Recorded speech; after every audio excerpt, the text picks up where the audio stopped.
Hello folks, it's Dr. Crowtron again, and I'm putting this out there because I want to demonstrate and show a system that I designed. It was based on a need that most people on 60 gig were asking for, well, maybe not most, but many, and that was the ability to move carts across our track without getting them destroyed by the cactus. Now, my understanding of the nature of our line is that it's designed mainly to move players around. So it makes it a little bit difficult to make sure everyone's happy, but I did give it a shot like I promised on the forum. And this is what I came up with. Alright, so let's just, I'll show you what it does first, and then we can take a closer look. Let's load this with some redstone, get in my cart. This is how most people do it, right?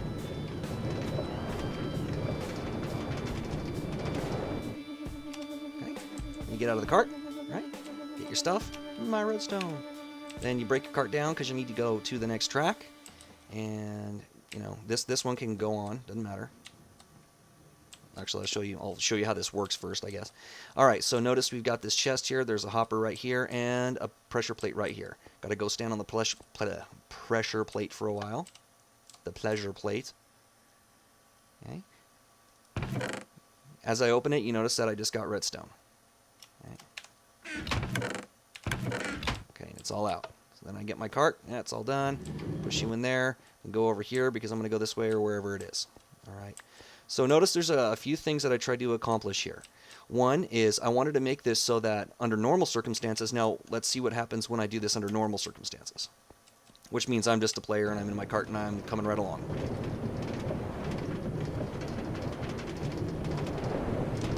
Just like normal, right? Except for falling through the block.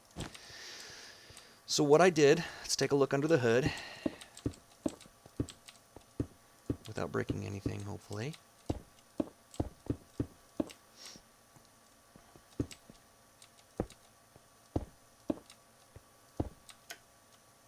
Okay, you can see all that. And alright. So what we have here is a system where it's going to take one item out of your cart, but what that will do is once you cross over this hopper, what it does is it feeds down into a second hopper down here, which feeds a comparator, which then deactivates a torch. This torch, of course, controls these three powered rails. Since this goes off and it's 3 long, you can be in a cart behind it and have chest carts in front of it. It will stop everything before it gets to this. Right? That's kind of the goal. Now, once it's stopped, you can safely get out, open your chest cart, and get everything out that you want, get it prepared for the next move.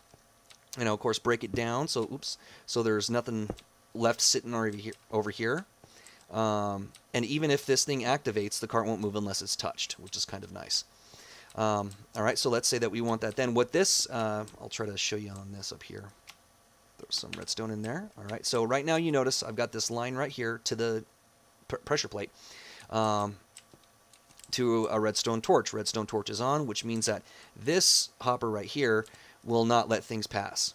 Right, it's just gathering them from the top one up here. Okay. I turn this redstone torch off. What it's going to do is immediately start feeding all of them across this hopper network, eventually into a upward facing dropper right here. Of course, I didn't have a chest in my inventory. And then into this chest. There we go. Okay. So we go down here. We should have 64. There they all are. All right. So when I'm ready to get my item back, because when this goes across, it usually just takes one item. I'll show you that in a sec too. I stand on here, and what that does is deactivates this, so the hopper, if I can get close enough to it, come on. Okay, dang it. There. Notice now it's feeding into all these guys. It's moving right along. Right? Whenever I open this chest, it acts as a trigger for the hopper, and will start sucking up items. Right? I know it's basically all done when start going like this, and then on command, of course, it doesn't work. Why? I have no idea.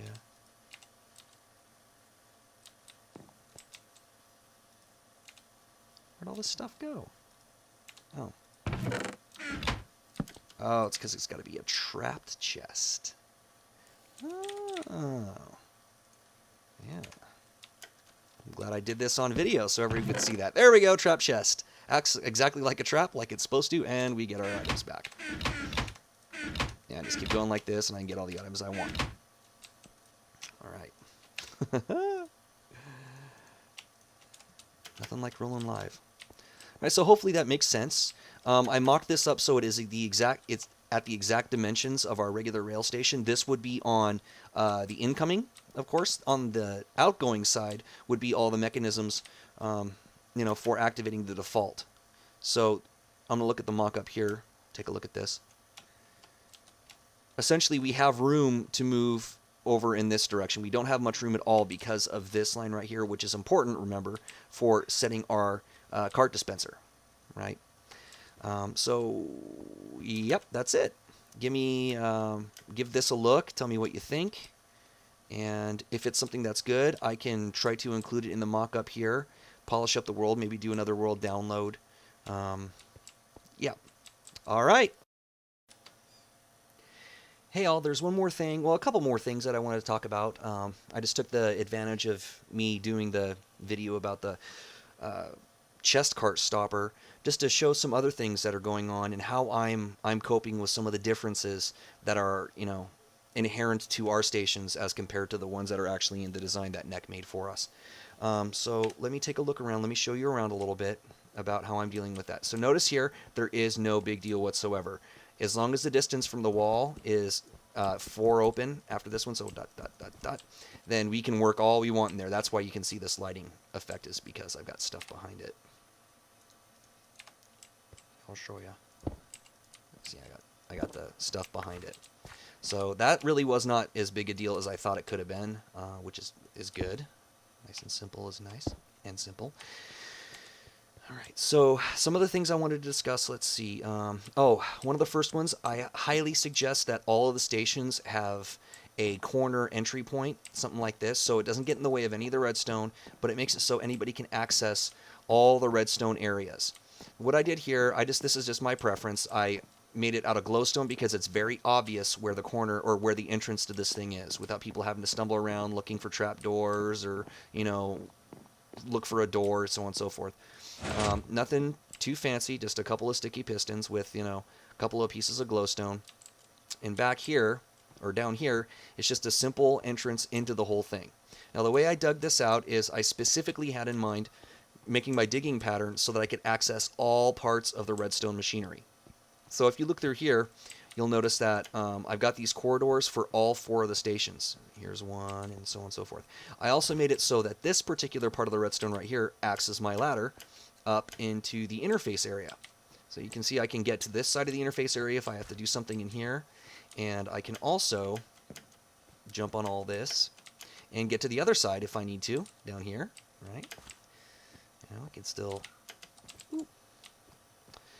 get to all this, right? Just makes it really nice in order to ensure that we have access to redstone if something happens. Notice I've got fun amounts of water up here. Yes, I hope no one digs. I'm going to have to think about something for that.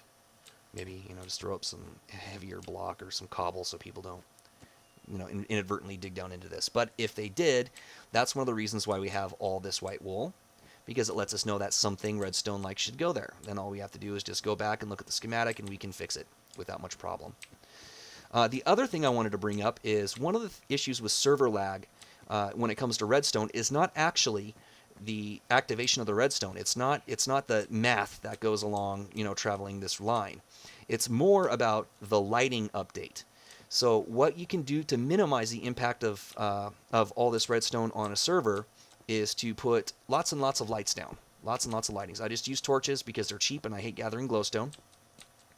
And as long as we make it so it's as bright as we can possibly make it, then when this thing lights up, the brightness, the block brightness isn't going to be as drastic as if this is all dark. All right, so that's one of the ways that we can keep, Zombie Jesus not as pissed as usual at us. The next thing I wanted to bring up, I have to get out of here. The next thing I wanted to bring up was the cart launchers. I noticed in this particular station, for example, and I think it was GT that made it, which is I actually really like it. It's got, kind of cool rustic kind of thing going on with timbers and everything. But the buttons he used were wood. In order to make this work properly, they have to be stone. And the reason for that, if you don't know, it's because wood buttons have a slightly longer pulse than stone buttons. I don't remember exactly what it is, but it's a matter of ticks. I think it's the difference between 2 ticks and 3 ticks or something like that.